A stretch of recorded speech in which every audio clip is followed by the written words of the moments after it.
Welcome, everyone, to the College Football Playoff. The entire regular season is built up to this. 12 teams still in the running. The championship dreams alive as we begin this first-round game in an on-campus setting. And our matchup tonight sets up a potential Cinderella story. The last team to qualify for this 12-team playoff on the road against a team that likely believes it should be resting and watching this first-round game on TV. This is a dangerous spot for the home team. Here we go. Northern Illinois is back into the college football playoff. They are playing a first-round game. There's UGA there. And we get a lucky draw of going to Athens. That is absolutely sarcastic because this is a terrible matchup for us. Georgia was the number 2 team ranked in the country. They're the 5 seed in this 12-team playoff. So we got to go on the road here and face Maurice Cash, the Heisman hopeful for Georgia, quarterback here in this very tough environment here in Athens. And here's the very first play from scrimmage. Obviously, you expect some jitters here for NIU going on the road here in this hostile environment. And Little Toyota Mariner shoots up the wrong gap, and look at this run on the very first play, getting across the 45-yard line. And the Dogs will get inside the red zone. However, there's Pat Kalu getting a big second and short sack to set up third and long, where NIU feels like they can really excel here on this third and long. Their pass rush has been great all year. We'll see if they can get off the field here. And this time we only bring 4. Maurice Cash has all day to scan and fire in the flat. And a generous spot. They're going to go in the first down.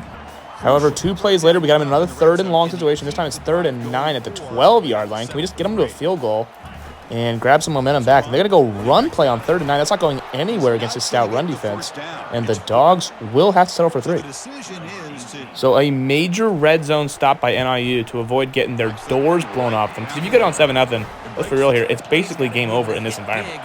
And, I mean, you can see already, it's hard to communicate up front. We're going to try a run here, and they're going to get a late flag on big Jeremiah Lampkin. Are you kidding me?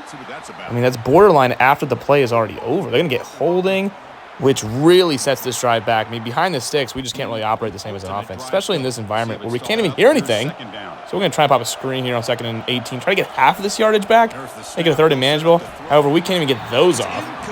So you can see the freshman quarterback, Cortez Merriman, having a hard time reading the field here. Now it's 3rd and a country mile. He's going to somehow get this ball off. It's dangerous, but it's caught by Daryl Michelle, who tried to turn upfield. He couldn't get all 18. He only got 7 yards. And the Dogs will get it in good field position here. But credit to our defense. Another 3rd and long, and they're going to run. The Dogs going very conservative.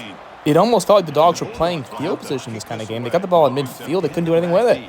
So a major stand by NIU to avoid getting blown out again. If you go down 10-0, it's basically game over. You can't go down 2 scores. So the damage is just 3-0 after this really tough first quarter. And here's the biggest play of the game for the Huskies by far. It's a big-time run by Major Cashman for about 18. So finally, some momentum here as we head into this final 30 seconds of the first quarter. And here's the come up on the last play of the first quarter. You just don't want to make a mistake heading in the second quarter. Yet we fired into traffic. It's somehow caught by Teestead, but he's just short of the marker, meaning it's going to be 4th and inches in a decision time heading into the second. And we came here to win this football game, so we have trust in our offensive line on 4th and an inch to barely get the first down with Major Cashman to keep the drive alive. And now we are into Georgia territory. 2 plays later, we're going to feed Major Cashman again on 2nd and 7. And he's going to get another big game, but this time they're going to get again. Is that Jeremiah Lampkin? No, that's actually Kate Odell, the Super Duper senior. They're going to get him for holding. And now we are once again behind the sticks. And how will we operate behind the sticks on 2nd and 17? And again, in this absolutely raucous crowd in Athens, we're going to try and get a quick completion because Cortez Merriman's really having trouble. And there is a pop pass to Daryl Michelle, who has blocking out in front, and he gets all the yardage back in the first down. That is a major 22-yard pickup on 2nd and 17. And now we are creeping up into the red zone. And we can hand it off to Major Cashman, who reverses field and gets about 5. So this is a very, very lengthy drive here by NIU, but they know they need to cap it off with 7. 3-point drives like this are just not going this game on the road. So on 3rd and 3, they're going to go to the wild dog formation. We have had such success running it. It's going to be Daryl Michelle who gets it, runs into his own guy, and gets close, but maybe just a yard short. And on the 2-minute warning, the chart says to go for it. Again, this is a road game. We need 7 points on this drive. So the crowd is full throat, and we're going to hand it off to Major Cashman, who is going to get the first down and not get the touchdown, which means we can run off some more time. So actually a good move by him as we chew clock here. We're We're going to hand it off to him on the next play. He's going to get skinny and get into the end zone. So what a drive by the Huskies as we score with 90 seconds remaining to take a 7-3 lead here on the road, silencing the crowd with a 17-play, 80-yard, 7-minute drive. The problem is the Dogs do still have, obviously, plenty of time to score here right before the half.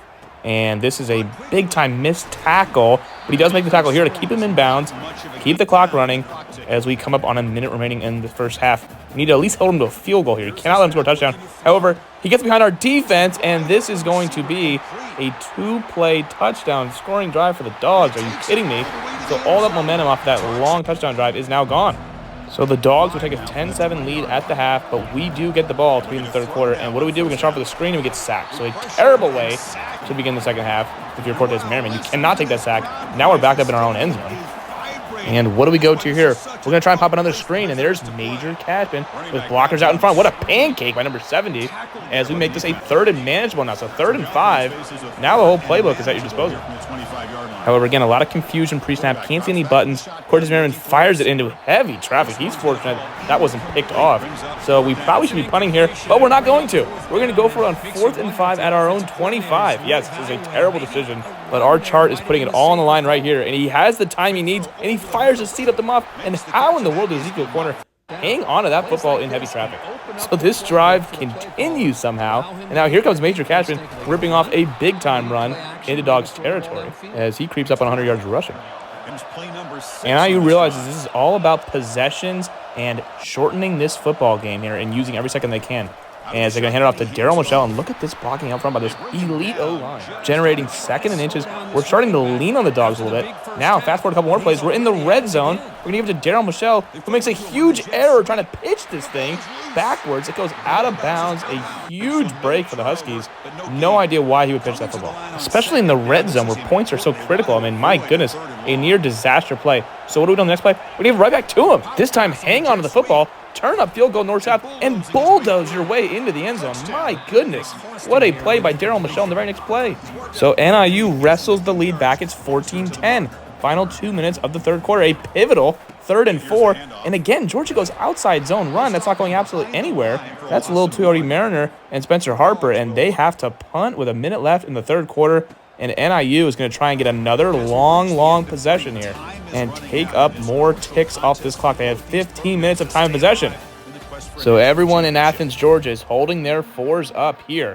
One final quarter to decide who goes to the Silver Spaceship in the quarterfinal to take on the Utah Utes. We begin the quarter with a massive run. It's Major Cashman getting across midfield. Look at these holes starting to erupt here. NIU playing their brand of football. But here comes a 3rd and 3 in field goal territory, but on the road. Can you really trust your kicker? We're going to hand it off to Daryl Michelle, who's going to get the first down and plenty more, but smartly go down, hang onto that football because, again, it's all about possession and keeping the football. So now less than 4 minutes to go. The clock is starting to become a real factor here, and everyone here in Sanford Stadium knows it. There's another pop pass to Daryl Michelle, who gets thumped down after a gain of 6. Very next play, now inside of 3 minutes to go. It's 3rd and 2. You got to think this is 4-down territory here. 2 plays to get this pivotal first down. This, in all likelihood, will be the final play before the 2-minute warning, unless Georgia decides to use one of the 3 timeouts. So we hand it off to Major Cashman. He cuts upfield and gets the much-earned first down. As we come up on 2 minutes remaining, we have a 1st and goal to go situation. We wouldn't score on 1st and goal, but the Dogs would have to spend that first timeout. But on 2nd and goal, it's Major Cashman, and he is going to, again, not get in. So now it's 3rd and goal. Dogs spend another timeout. Now you have to score on this play. You don't want to have to make a 4th and goal decision. And no decision necessary. Major Cashman literally walks in for what looks like a capper touchdown. What a drive. Another lengthy one of over 6 minutes, and the Dogs will not get the ball back until they're down by 2 scores, 21-10, inside of 2 minutes. It's looking dire. So now all NIU needs to do to secure this much-earned road victory in Athens is force them to take time off this clock as they move down the football field, which they are doing with high success. But again, it's all about that clock. Tick, tick, tick. 90 seconds remaining. Georgia not going as quickly as you would think they would. And as we drop 7 again, finally the pocket collapses, and we get a major coverage sack here to make it 2nd down and nearly 20. And now the Dogs are really going to have to go quickly because a lot of seconds are coming off that clock now. Trying to get about half of this back. They finally make it down to their check down. And he is going to get out of bounds, I guess, to set up a 3rd and long. Couple plays later, now it's 3rd and 10 after they did pick up that previous first down. 48 seconds remaining, though. So they're going to take a shot in the end zone, and it's batted up in the air, and somehow in the ricochet picked off by Crack Robinson, and that is going to seal it. Northern Illinois is going to be able to eventually here take some kneel downs if they can just get it out of their own end zone here and earn a road victory in the first round of the CFP in one of the toughest environments in college football. Chris Fowler thinks the crowd is coming to life, and they very well will be, but this game's about to be over as we are going to be able to just take a knee and get out of here with a win. We will advance to the quarterfinal for the 2nd straight year and take on the Utah Utes. What a job by everyone involved. We came in here and played our style of football, which was to shorten the game, run the ball for over 100 yards, not turn the football over, and we did all 3 of those things. And we come out here with a 21-10 victory. What a job by Major Cashman and the boys up front. Been around this team all year long. We're so impressed with the emotions and how they're able to contain themselves, stay focused on the task at hand. They did that again today. They advance. Cannot wait to watch and see what they can do next week. And that is going to wrap it up. We enjoyed this one here. Curb Street, I'm Chris Fowler, and this has been another... So now let's turn the page to our next opponent, which is the winners out of the Big 12, the Utah Utes. And to look at the rest of the field here, our semifinal matchup potentially could be a rematch of last year with Notre Dame.